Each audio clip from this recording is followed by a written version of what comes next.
Хорошо, сейчас пояснить надо. Так, барабанщики где? Один прямо. Россия, Казань, Россия! Россия, Казань, Россия! Наш родной язык русский! Наш родной язык русский! Ваши сюда! Пока мы едины, мы непобедимы! Пока мы едины, мы непобедимы! Я вас хочу поздравить с тем, что мы наконец провели культурно и качественно первый раз это мероприятие. И митинг, и марш мы приурочили к вопросу о болячке, которая уже терзает нашу республику 20 лет. Она связана с русским языком, с его преподаванием в школах.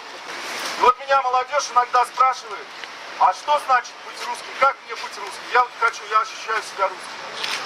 Вот я отвечу и каждому здесь присутствующему, как я понимаю, что значит быть русским.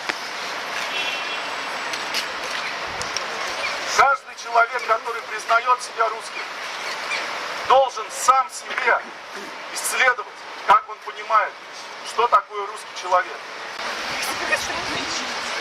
Я приветствую русский марш в Казани. Все мы знаем, с какими проблемами сталкивается русское движение в национальных республиках. И я хочу сказать вам, от всех русских России, вы не одиноки, мы с вами. И мы вместе будем отстаивать права, на право говорить по-русски.